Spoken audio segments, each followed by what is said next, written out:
Welcome to the Lovers Lounge, where we talk to experts and guests on topics related to love, relationships, and sex. I am your host, Tina Love, and today we'll be talking to Angela Skurtu.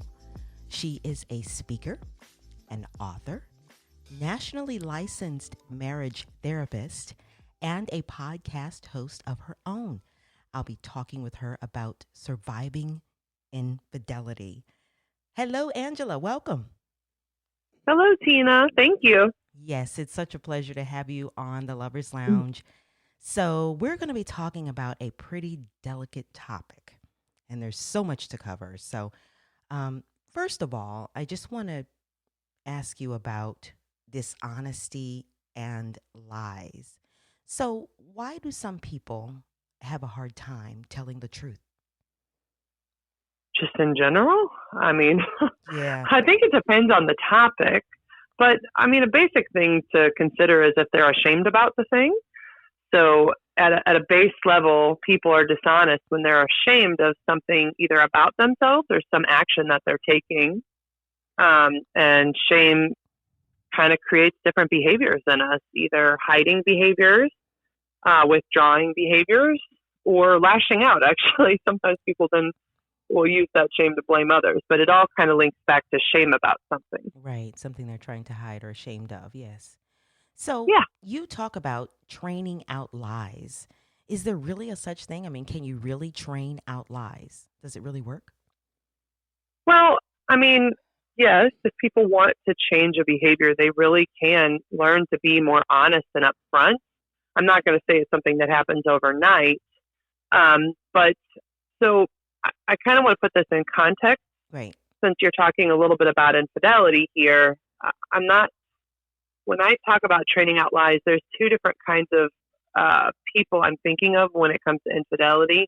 One type of person who cheats is really a one-time off person where they've been in a relationship for a long time and they cheat once.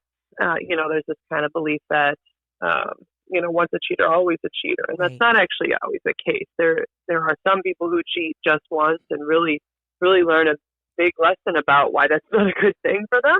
Right. And then there's other people who are chronic cheaters. Yes. And chronic liars. So it's a little bit easier to train out lies in a person who kind of had this one-time incident where they were lying for a time, depending on how long that time was, than it is, to be fair, with the person who's a long-time liar, almost like it's been throughout their childhood, throughout their adulthood. It's just been a common part of their lives. Right. Does that make sense? That makes a lot of sense. Yes. So tell us about the process. Okay. Yeah. Well, so the process just looks like, one, helping people identify the ways that they withhold information. One of the things I'll do is I will identify the different kinds of lies people do, like lies of omission or minimizing or maximizing. So a lie of omission is when you kind of just withhold one piece of information. When you say you're telling your partner, most people kind of do a little, hey, check in with the day. What have you been up to today, right? Mm-hmm. So if you're lying by omission, you may just mention, oh yeah, I went to work and then I went home, but omit the fact that maybe you stopped at the gas station. And most of these are people lie every day, to be fair. I don't want to make it seem like there's a certain kind of person that lies. Because to be honest, everyone lies a little bit. Yes. Most of the time, not necessarily intentionally. Most people do it for tact. Or just in this case, you could forget that you went to the gas station, so it's a lie, but not intentionally, right? Right. But what we're trying to train out here is intentional lies. Well, I intentionally omitted that I went to the gas station because this other person was there that I wanted to see. I don't want you to know about that. So it looks like pointing out different ways that people are doing those different lies. Omitting, for example, or minimizing or maximizing looks like, you go to that gas station and when your partner asks, hey, how much did you spend? You say $5 when you really spent $7. An example of a minimizing. Mm-hmm, mm-hmm. Or you can do the opposite. You can make it sound bigger than it is. But I identify kind of what those look like and help people to start observing and noticing the ways that they might withhold information or shift the way information comes out.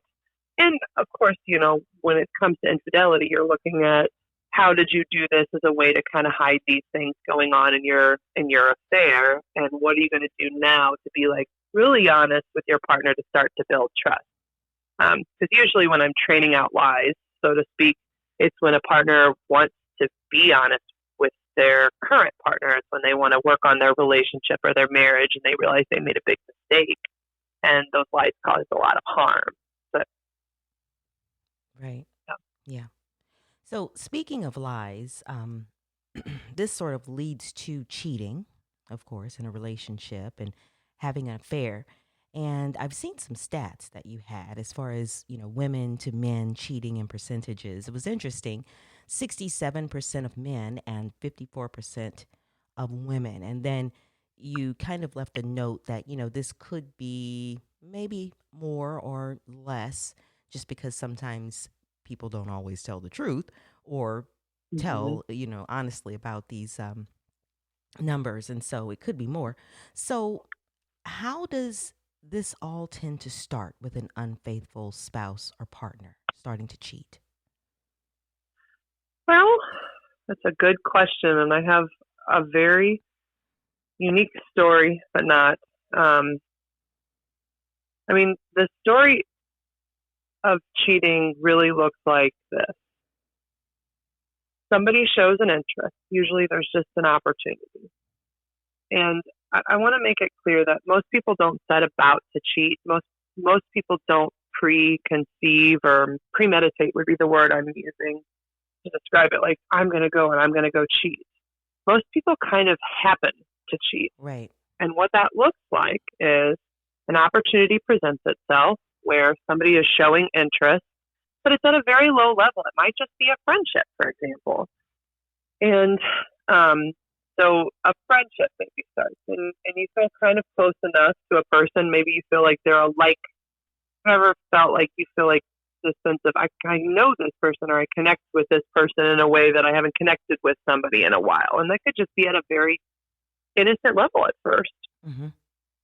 But what starts to happen is somebody will just cross a boundary, just a light boundary. Maybe they'll flirt a little bit. And what a person does when that happens, well, they have two choices. They can either set a boundary there and be like, no, like that's not cool for me. They people who don't cheat will set a boundary and stop it kind of where it's starting there. But people who fall into cheating will find a way to justify what happened. They'll say, it's innocent. It's not that big of a deal. It was just an innocent comment. So let's just not let's not worry about it, And so they kind of, they justify it. They allow the boundary to be crossed and then they compartmentalize it. Okay. And just don't even know that it suddenly becomes it's fine. And then once that first door is open, then it becomes easier for both of them to flirt. And they flirt for a while. And then when the next line is crossed is usually when somebody kind of makes it clear or very lightly they kind of like that person. So it's not just flirting, but like it's flirting a little bit with like, I just feel something for you. And it may just be something very light, like I just feel close to you. I feel like I could tell you anything. Those are examples of phrases that might be said. Right. And those are examples of where you're getting a little further along. And again, if it stops there, then somebody sets a boundary. Is like, hey, this isn't cool. Like I understand, but I've got a wife or a husband or a partner, and we should just maybe like they put a boundary out and they stop it and they say, well, maybe let's just like not talk to each other for a while or avoid each other or something. So just try and really stop it and realize, even at that beginning stage, this is getting further along. And to add the lies to this, when somebody has made it innocent and justified it and then compartmentalized it in this way I'm describing. Mm-hmm. The part that makes it more cheating-like and less of a friendship, because people are allowed to have friends, by the way. I don't want to give the impression you're not allowed to have friends and you're not allowed to be close to people. Right. But the thing that makes it different is as you're crossing these boundaries, how you handle it. Yeah. Find ways to avoid telling your partner. You're withholding that information. I see. Whereas people who are maybe in a better position to avoid cheating or set boundaries are making it very clear with their partner, hey, I just want you to know this person at work, I've just been getting really close with them. We've been talking a lot, but I want you to be aware of that. So they're making it very clear. And there's not like this justifying, making it innocent. So when a person is more on the cheating path, they'll justify it. They'll just say, hey, it's not a big deal. And then they'll also have, there's a little bit of, well, it's innocent, so why do I need to tell my partner? It's not that big of a deal. And so then there's a little bit of that withholding there going on, either an omission or a minimizing of the relationship to the partner. Oh, we're just friends. It's nothing bigger than that. Yeah, yeah. If that makes sense. Yeah, it's interesting. I was actually taking a look at a YouTube video from 2005. It was when Oprah was interviewing. I think she probably had about 8 different men on the topic of cheating, and it was as they were talking about their experience, I was thinking about your YouTube video and how you talk about cheating, and it was interesting because a lot of the men were saying that there was something about when they built this relationship outside of their wife, there was something that they got that they weren't getting at home. So say, for instance,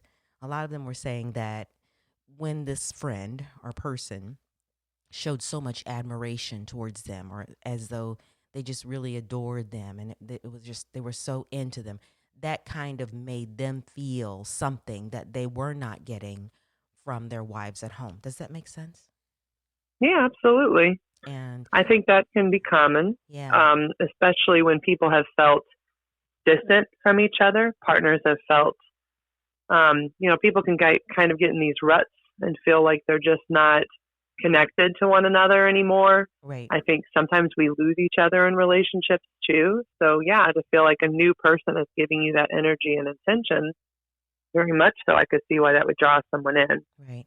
The other interesting thing is, and I think you mention it in your videos on your website, about the fact that the person who cheats, it doesn't necessarily mean that they don't love their partner or their spouse. Can you expound on that a little more?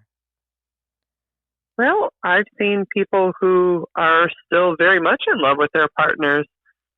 And I think the opportunity presented itself. Like I said, sometimes people fall into these affairs. They don't really intentionally go about them. In fact, more commonly, that's what I'm seeing is people not setting boundaries where they probably should have, liking that attention, liking that somebody cared about them. Sometimes there's a self-esteem thing. I've had guys or girls, because it's not just guys who cheat. Yeah.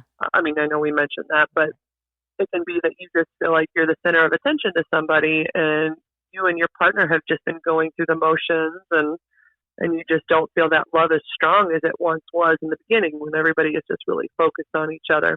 But more often than not, people are trying to work on their relationship. They're not just breaking up. They love each other, and they have a lot of history with one another, and they can't imagine leaving. And even in the affairs, for example, I've talked to so many people about this, and they often say the same thing. I knew the affair wasn't going to go anywhere. It was kind of exciting at the time. It was a rush, but ultimately I still wanted to be with my partner. That's why they never left, and they don't. They when their partner finds out, and they're essentially caught with their hands red, I guess that's what the phrase is. Right. They feel terrible. They suddenly become very aware of how much they hurt their partner. They're always confused by that too, which is interesting. Right. Like just shocked. It's like they go into a fantasy world that they're not in a reality. And so then when they hit reality, when fantasy meets reality, it just all falls apart around them, and they feel terrible, and they are just ready to beg their partners to come back, unless they really were at a point where they were ready to leave. So everything I say is with just a little grain of salt, because there's always a story of somebody who's different. Different variables. And the ones that are different usually are the ones who are a little further out the door of the relationship, the ones who have sometimes already grieved the loss of their relationship, but they just never took the step to leave. And then they met that other person. And so then their partner will find out, and they'll be mad at their partner, and they'll bring up all the ways their partner wasn't good to them, or why their partner should have done this or that. And so I would just say it depends on, it depends on where that person is in terms of whether they were really fully in their primary relationship, or whether they were kind of out the door. And when they where, as opposed to when that affair occurs, basically. Yeah. Um, Yeah. I was going to say, so if we have somebody listening right now, okay, it sounds like one of the warning signs for a relationship is when there's disconnection, when there's, just something that's not there in the relationship. It can actually be a vulnerability or a setup to, mhm. building relationships outside of your primary relationship or your marriage. So I feel like I'm hearing that's one kind of setup to where you need to be, they're cautious, I'll say. Um, what are some other warning signs or just things that, if you're in a relationship and you have a friend outside of your relationship, is there a such thing as maybe a warning sign to kind of say, okay, wait a minute, this is kind of a setup, I wish there was some Yes, kind of way, there is. where you have to build a boundary and you're on alert and you can like, you know, do that. You bet. You Yeah. bet. I have a few that I can mention. One is the age of 40. I'm not saying every 40-year-old's about to cheat, but there is something about turning 40 for people Mm-hmm. that makes us reevaluate our lives. Because for the majority of people, we kind of see 40 as the halfway point. And I know you've probably heard of the midlife crisis, right? Right. Right. So the midlife crisis at 40 is a common time to just be on alert, because people are a little more disillusioned with life. They look back at their last 40 years and they ask themselves, is this what I want my life to be? Is Mm-hmm. this all there is? Have I done every, you start making bucket lists. You start thinking, that's when sometimes people buy the Ferrari. They have the money for it. Right. Or if they don't have the money, they look at their job and their lives and they make these big life changes. And so that would be a first one that I would just say across the lifespan, everybody, when one of you or both of you is hitting 40, check in on each other. That doesn't mean that it's not okay to do a little bit of that midlife crisis stuff. I think it's valuable for people to look at their lives and see, what do I want? Do I want this life? Do I want something better? But the hope is that you're not looking outside the relationship. You're finding ways within the relationship to add some spice and variety and excitement, because I think we all do need that. We all get tired of the routine and we need a mix of the routine and excitement. So that's one, when somebody turns 40. Yeah. Another one is a death of a very close person. And I've seen this happen. I've seen affairs happen very commonly during the grieving process, right after a death or a severe loss. Wow. And so a death could be a death of a parent, a biological parent. A death could be a death of a child, a baby. When people are trying to conceive, having lots of miscarriages, struggling to conceive, think of like a big grieving process. Anything that would be a huge life change and you're grieving. These are, and actually I've seen these in shows and movies too, but there was a show I watched called The Big C, which is about a woman who found out she had cancer. And again, it was right around when she was in her 40s. So interesting connection there. But, and the first thing that happened is she kind of withdrew. She was going through a grieving process around having cancer. She didn't tell her family, and then she had an affair.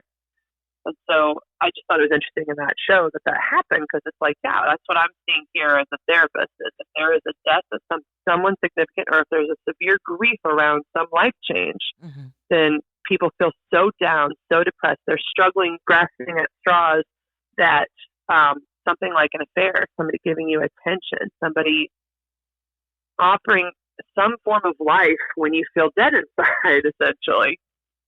If that's part of it, if it's breathing a new life into you or giving you a distraction from how much grief you're going through. Mm-hmm. So Okay. that's another one. Yeah. And then a third one I look for is sex. I'm a sex therapist.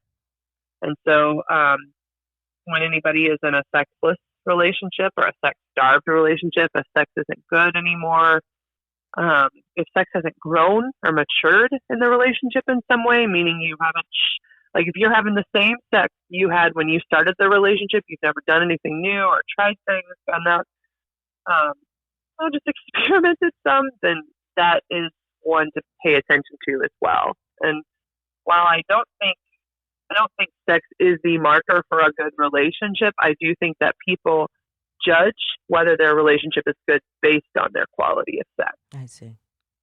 Okay.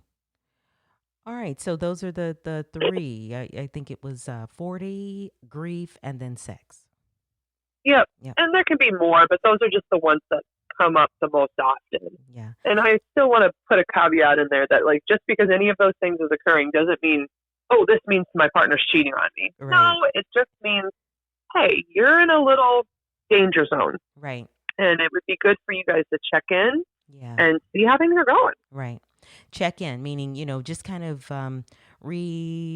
evaluate the relationship or talk about the relationship and see if you guys are still heading in the same direction. Yeah. Like, it sounds like, hey, babe, how are we doing? You know how you ask somebody when they get home, how are you doing? How was your day? It's like the relationship check-in looks like, how are we doing? Right. Are we okay? How are you feeling our path is? Are you happy with where we're headed? Are there things you're struggling with?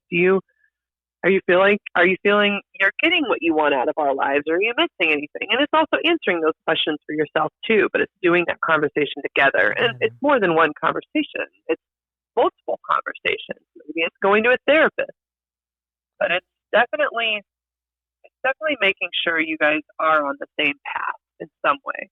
I guess the thing is also trying to make sure that the partner who you're having the conversation with is going to be honest enough with you in your check-in. Yeah. That's the other thing is, will they sort of brush things off and go, oh, yeah, what do you mean? Of course, everything's fine. I think it just kind of also depends upon the communication and the honesty within that, in that the person really will be honest with you about where you are in your check-in. So that's something also I think to think about too in the check-in conversation. Yeah, I agree. Yeah. And I was just saying this, I was talking to my sister earlier today, and I was talking about how I don't feel people have really good ability to communicate around their emotions. Yeah. So I think it's really common for people to say, oh, I'm fine. And to say that as a way to, it's like, I don't want to deal with this right now. Yeah, I don't know. Yeah. I don't know how to, I don't feel like we've been given the words. Yeah. Like, when you're angry or you're sad or you're frustrated, I don't think we as a just society know how to communicate in a good way around those things. Right. I know, because I have a job. I have job security. That's a result of it. That's why you have counseling sessions. Yeah, that's why I'm a counselor. But like every day, I'm just teaching people. Okay, when you're angry, how do you communicate that in a way that's still respectful to your partner and that is still honest and true to what you're feeling and putting it out there. And these are hard conversations. It's hard to admit to your partner, I'm just not feeling the chemistry anymore, or I don't know what I want out of life. I know I want something, but I don't know what I want, and I feel alone. I think behind that too is fear, I think. Fear of perhaps hurting the person's feelings. And so 100%. Yeah, in the lack of, having the proper communication skills at the same time, there's also this angst or fear around, okay, if I really say what I'm thinking or I really say what I'm feeling, then what's her or his reaction going to be? And so I think that's where we kind of tiptoe around really getting to the bottom of, or having a real heart-to-heart check-in conversation, because people are very, sort of afraid of the response if they are indeed honest about where they are. I call that nicing yourself out of your needs. And essentially, people do it all the time. When I do my talks, that's one of my themes, is you're nicing yourself out of your needs. People are just trying to be so polite. They're just like, oh, it's not a big deal. I can do this. I'm okay. We're okay. And you're right. It's a lot of fear. It's a lot of fear around, what's my partner going to think? What's my partner going to think if I tell them I want to be tied up? What are they going to think if I tell them maybe I do want to go on a vacation by myself? So, that's an example. So okay, I feel like people in marriage and relationships really lose themselves a lot. You get so stuck in the routine. And as a society, America we really seem to push kids and work. Like, those are the things you do, but not having a lot outside of those things. And so it's setting a lot of people up for failure because really those are, okay, they're great things. I have a kid. I love her. I have a great job. I love what I do. But if that's all I have in life, I'd die inside too. Yeah, yeah, You have yeah, to have yeah, more yeah, than that. And it may include a vacation by yourself. It may include having your own hobbies. It may include trying new things together as a couple, yeah. challenging yourself to, so I always say this, but go outside of your comfort zone, but not cross your boundaries. So I don't think anybody should cross a boundary that just is like a hard no for them. But I do think we need to challenge ourselves to get out of our comfort zones because routines are comfort zones, right? Yeah, Like yeah, they can we be. get up, we go to work, we come home, we make dinner, we get the kids to bed, and then maybe we watch TV and we go to bed. So like that's a comfort zone. And you have to get out of that comfort zone to shake things up and feel that sense of revitalized love and excitement. Right. But you don't have to cross each other's boundaries to do that, which is essentially the affair, you know. I mean, Right. crossing a boundary and having sex with someone else is a Yes. really big boundary to Yeah. cross. Yeah. The unfortunate thing I hear too is that if you're nicing yourself out of, you're not allowing yourself to really go where you need to go in order to improve and do better in the relationship and maybe take the relationship to another level. So Yeah, if you're nicing yourself out by just sort of not really wanting to go there or avoiding, being totally honest, then you're kind of nicing yourself out of the opportunity to improve the relationship and start to do some things that are different, which could essentially take the relationship to another level. Yeah. absolutely. And to add to that, a lot of the couples, the people who were cheated on, say again and again, "Well, I wanted to do those things. Why didn't you ask me?" So Right. a lot of times, relationships, these affairs are about sex. Sometimes they're just about the emotions. I'm not saying that it can't be, but there's an element of sex to this, right? Yeah. And so, by and large, the partner who was cheated on says to me, "Well, why didn't you ask me about those things? I wanted to try those things. I might have enjoyed trying some of that stuff, but you tried it with him or her. You Yeah. did this outside of the relationship, and that's what hurts them the most is you didn't just tell me or bring it up with me. Yeah. I would have tried these things, but it comes back to that nicing yourself out of your needs. You just think, well, what will they think of me? Right. Maybe they'll think I'm crazy, or that's just not how they are. They're just not sexual like that. They're not, and that's what people are doing is they pigeonhole each other Yep. in these different ways that, well, really, I mean, think of how different people are across their lives. Right. Everybody changes all the time. So yes, you've got some core values that probably stay the same. But I mean, even think of yourself from now to 10 years ago. I happened to find, I was so excited to find this, but my professional and personal life goals in 2010. And I looked back and I was like, wow, I really cared about belly dancing this year.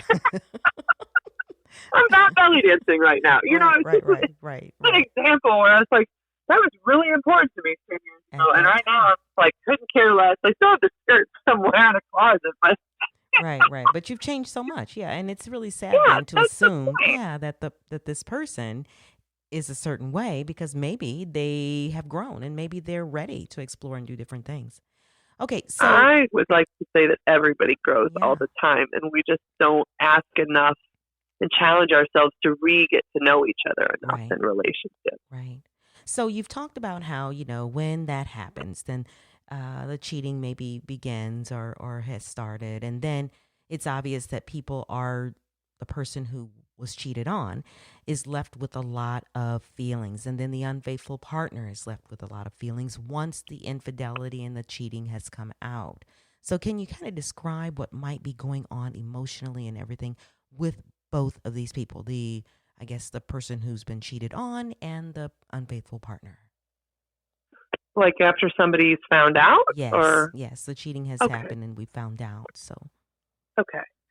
So a lot. I mean, honestly, a lot happens. It's a big roller coaster of up and downs. Um, if it's done right, so there is a right way to go about this and a wrong way to go about this. So I'd like to just put a couple pieces out there for please. people. Yes, absolutely.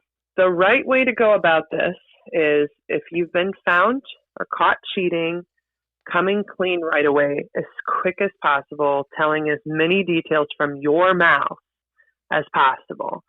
What tends to happen is somebody is scared of their partner finding out. They're trying to avoid telling them. And I want to make it really clear, this person is becoming aware of how much this is going to hurt the person they cheated on. And so what they do is they omit and they hold back this information because they're scared of the impact it's going to cause on their partner. By and large, it's their fear of hurting their partner, because it's like they were in a daze and they come out of it and they realize, holy cow, I really could hurt you, and this is going to hurt you bad. So how little can I hurt you in this process? And so the common thing people do is to hold back as much as possible. But what happens as a result is the person who was cheated on is hurt more as a result of those actions. Exactly. They are hurt because they have to find all the information. They have to play private investigator and find every piece of information they can, when really all they wanted was for their partner to just come clean, tell them the details, and just put it out there. Right. And I've talked to the partner who's been cheated on multiple times. They all say the same thing. If their partner does come clean, they tell them everything, and really it sounds like, okay, here's what happened, and I'll just tell you it all at once. I feel really ashamed of this. But they just go through and they talk, and then if their partner asks them questions, they answer them as candidly as possible. And they say, I hate that I have to say this to you, but they still do it. They just force themselves to be as honest as possible and share it from their mouth. Right. I saw. And I was going to say on this Oprah episode that I saw on YouTube, it was like Oprah was saying, strip yourself totally of everything, like get totally naked, strip yourself, not literally, but of everything that happened. Just throw it all out there. Put it out there. Yeah, she said, yeah. So it's the only way to get a real fresh start. So that is, I want people to know that is the right way to do it, and it is going to hurt your partner like hell. It'll destroy them, but you want to destroy them all at once rather than, like, what a lot of people do is do that withholding thing, and then one piece comes out and that destroys their partner, and then another piece comes out and that destroys. It's like ripping the scar open again and again and again every time a new piece of information comes out. And so I always even warn people when they first come in. I get plenty of people day one, right after, I call it D-Day, right after they discover what happened. Yeah. And I'll get people the day after, because it's that big of a crisis that they are in my office. And my first warning is exactly what Oprah said. Tell them exactly everything. You have a week to disclose as much as possible. I even give a deadline.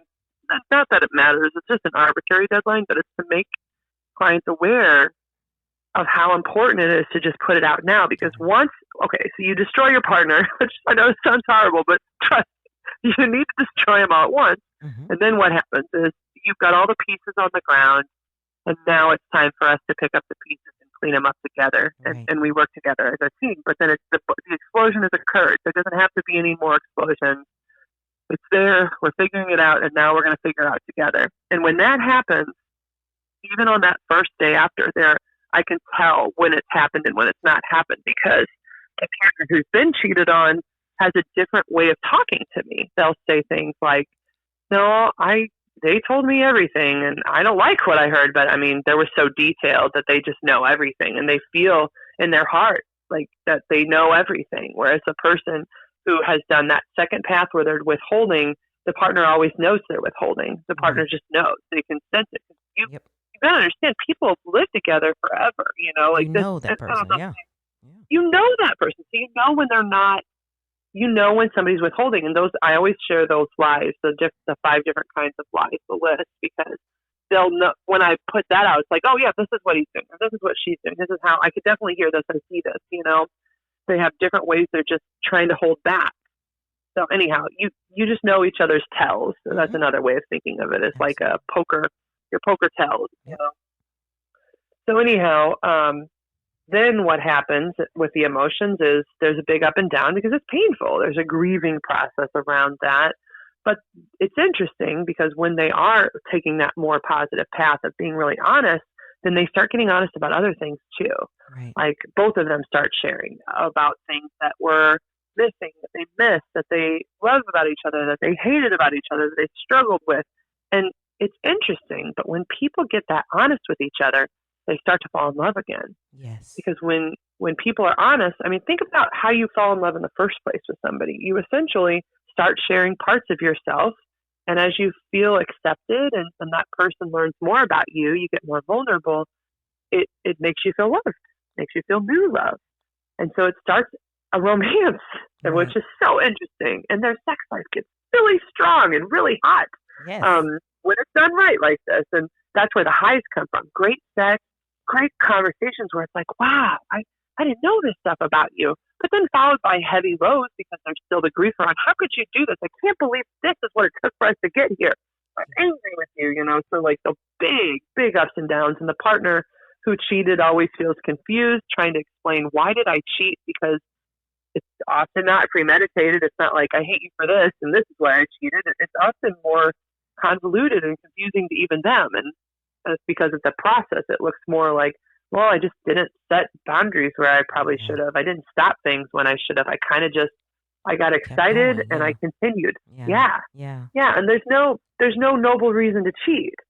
And so when you're being asked, why did you do these things? No answer really answers the question well enough to make that person feel better about it. Right. And so that's where the big low comes from, these grieving periods around how do I, because why they want to know why is they're looking for the prevention. How do we make sure this never happens again? How do I just know with all of my heart? And the reality is you can't. And that's the part I have to help people come to terms with all around, is that everybody really is capable of cheating. Everybody is. Yeah. And I personally think the only real prevention is owning the fact that we're all capable of cheating and making conscious efforts every day to protect your relationship. And that can include making a relationship that's awesome, that other people are jealous of. That's only one piece. But then a second piece is recognizing ways where maybe you don't have boundaries, or recognizing ways that you are sometimes putting yourself in situations that aren't the best situations. Like if you're going out to the bar by yourself or with your girls or guys and drinking a lot and you're flirting a lot. Well, you're kind of putting yourself in a position. Mm-hmm. Right. You are. You're putting yourself in those kinds of positions. And what's funny is that's not even the most common way it happens. Usually it's at work. You meet somebody at work. That's the more common. Yeah. That's what I was seeing on the show that I was watching on YouTube. So, okay. So now it's all come out. The pieces are everywhere. There's obviously the trust between the two people is now strained, but as you've said, and I think Oprah said in the episode I was watching, this is when you're able to heal. Now's when you're able to heal and move forward. So I think it's almost like at this point, the couple has to make a decision, right? Like whether or not it means enough that they will want to repair and move forward, or too much damage has been done. And I've heard people say, oh, once the trust is gone, it's just gone and I can't repair it. So what's your thoughts around that? I think it's very individual. Yeah. So there are some people that they just know in their heart of hearts that it doesn't matter what the person does. Once they've betrayed their trust, they just can't go back. In fact, I had this really interesting accountant who said to me, she had an ex-husband, and she said he was the love of my life. And but there was a certain point when she knew that he was cheating on her, and she did this private investigator stuff, and she made it so that she could find him in bed with the other person. Wow. And she describes this as the love of her life. So that's interesting to me. But she said, so she found him in bed with the other person, and she followed him so that this could happen. And then she said, now I take everything. And then she left. Oh my God. And I just, like, hearing that story, I was like, okay, that's the kind of person, her, she's the kind of person who can't do it. Like, she knows in her heart of hearts, it doesn't matter how much she loves somebody, she will break her own heart to leave, because once somebody has done this, she will never go back. Right. And that's her. Yeah. But then there's other people who come in here and who say to me, this is the person I chose to marry. I love him. I love her. I will never leave this person. I chose this for better or for worse. Yeah. And those are the people who this has hurt them a lot, but they believe in their partner and they're going to do everything they can to make it work, so long as their partner's in it too. Yeah. And so the answer is, it really depends on each person and what you know of yourself. And I don't think that everybody can make it through. I think some people can and some people can't. Yeah. And even when people do it the right way, there are still some people who are like that accountant I mentioned who it doesn't matter. You've done this. I'll never be able to come back, Wow. regardless of if you're doing it the right way. Yeah. But then there's other people that I just can't be without you. You're my heart, and I'm not going to break my own heart to leave you. Wow. And so I just really leave that up to each individual. I do try my best to guide people on the best path to really rebuild trust, because you can rebuild trust, but it's with a lot of accountability, total honesty, cultivating an open book lifestyle. And what that means is so open that it's not a big deal if you look at your partner's phones. You know, people seem to have all these values about whether you should have privacy or not. But like, one of the preventive factors is, no, you know, I've got nothing to hide. If you need to look at my phone, feel free.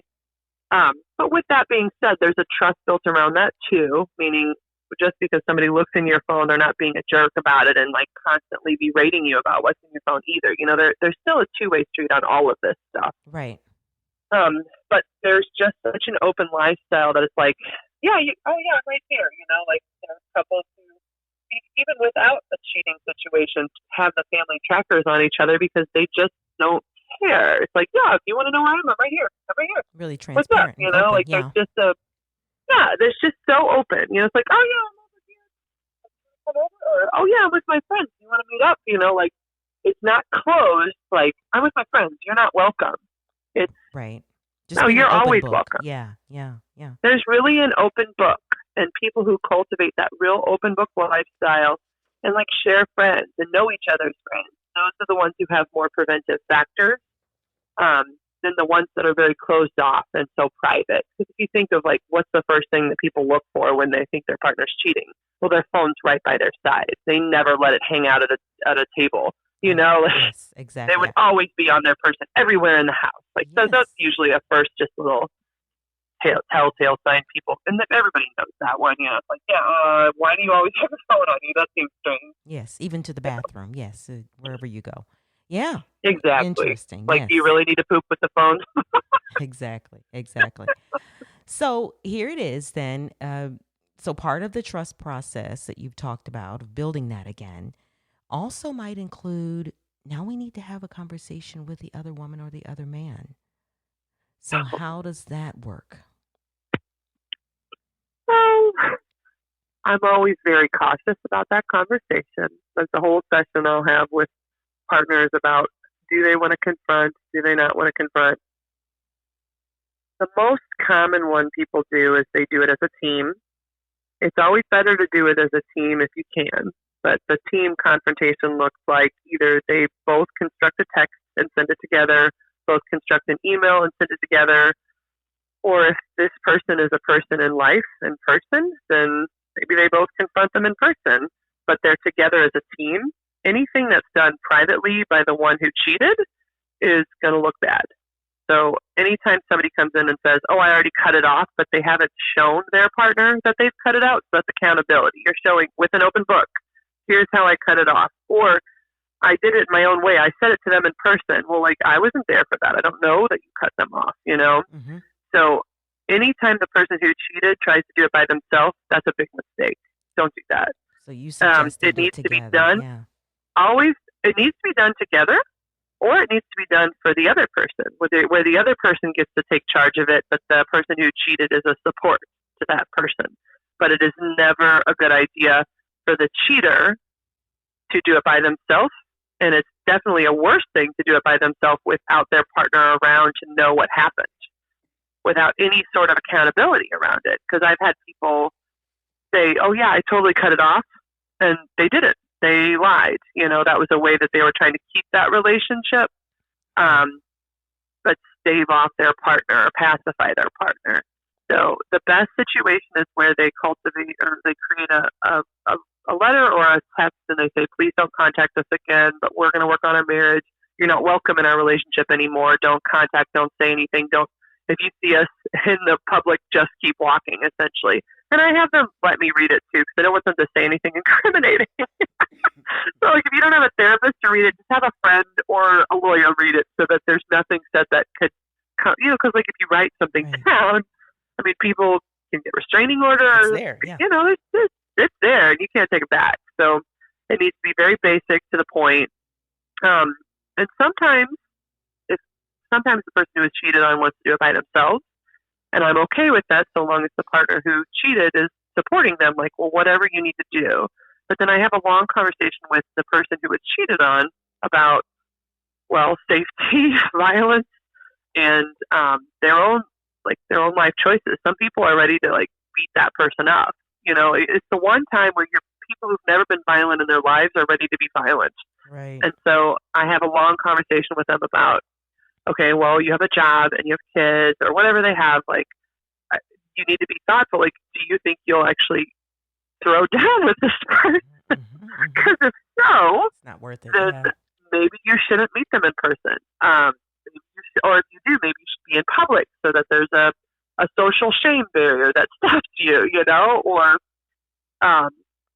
but there are some people who, like, what I tell them is, if you do it, it's not going to make you feel better, but some people feel they have to face off with that person so they know that it wasn't okay, and it's for their own sense of closure. Right. And so what I tell those people is the pros and cons of that, but try to manage anything around causing harm to their own lives, because I want people to have healthy lives regardless of what's going to end up happening. Right.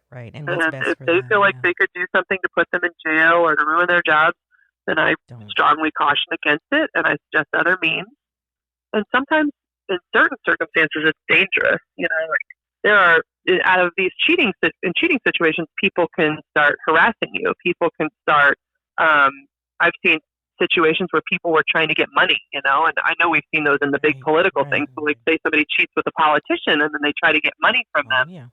There was some article recently where it was like a pastor who was giving money. He was being, what's that word? It's not, he was bribing her, but she was blackmailing him. She was blackmailing him for money because he had this status. And that's, again, why it's better to just be upfront and honest, because if you're in a dangerous situation, then it's like, well, you can't say, I'll tell my wife because, well, I already told her. She knows. The first way to take away the power is to take it away. Like, no, she knows everything. So there's no power you have over me. And now you can call the police and say, this person's harassing me or blackmailing me and I need help, Yeah. Yep. But so I always look at all those factors. Right. These things are pretty dangerous. Right. So if they've spoken to the other person and now they have made a decision and they're heading in a certain direction and they've set parameters and some guidelines here and both have agreed that we're going to leave this person alone and we're going to go in this direction. Now, what if the unfaithful partner finds their way tiptoed back over to this person, or this person has tiptoed back to the unfaithful partner and they've fallen into the trap? At this point, my question now is, for the person who's been cheated on, what can their reaction now be? I mean, should they continue or will that be totally up to them at that point? I mean, it's always up to them at that point, but my personal opinion is if they go back, then you should move on. And it's going to break your heart. I mean, it will. It's not easy to leave, but you had a chance. I gave you a chance, and now we're working on this. So to do it again is a complete slap in the face, for me because it takes both of them to be vulnerable and to put themselves out there. And so I'm not answering for my clients. I'm answering for Angela here because ultimately I still have to guide people in whatever they're going to do. But I personally are you allowed to cuss on this show? At that point, it's over. It's a done deal. Yeah. Yeah. It's like you can go walk away. Yeah. You're not a part of my life anymore. I'm not going to do this. But I also, when people are starting to work with me, I give them a few warnings to help them out of that, because in the same way they fall in, they can fall in again. Exactly. And so for the person who did cheat, what I tell them is, this person's going to reach out to you again in a very casual way, probably in a month or two. Oh, yeah. And you two have to have a plan as a team for how you're going to address it. You cannot, if I don't warn them of this, it happens, and then the cheater then kind of gets in a panic and tries to answer but shut down the conversation, or they'll just start talking and then but they'll say, well, it's casual. They'll do the thing they did before where they just start to justify it's not a big deal. We're just having a casual conversation. So both of those things But both of those things cause harm to the relationship they're working on. It's a setup. So long before that, it's a trap. Yep. You got to set the boundaries. And if you don't, it's a setup again. Angela, it's truly been very, very interesting talking to you. So if there are couples out there that need to maybe look at your YouTube videos or go to your website, or maybe they need to contact you and have you as a therapist, how can they do that? Well, so there's 2 different links they can look at. One is my website, www.therapistsinstlouis.com. And then, of course, you can look at my podcast, which is www.aboutsexpodcast.com. And then both of them have links to my emails, my phone numbers. I have a Facebook page people can link to as well, and YouTube. But everything's on my website. I put out free videos. I put out free podcasts just so people can get this information. But then, of course, at the website or the podcast, you can find how to contact me. And you just email me to start therapy. All right. Well, thank you so much, Angela, once again. It has been a delight to talk with you on such a serious topic, but it's something that a lot of people will go through and they need to hear. Everybody, I hope you have enjoyed this episode of the Lover's Lounge, where we talk to experts and other guests on topics related to love, relationship, and sex. I am your host, Tina Love. Thanks for listening. And of course, until next time, peace and love. Bye-bye.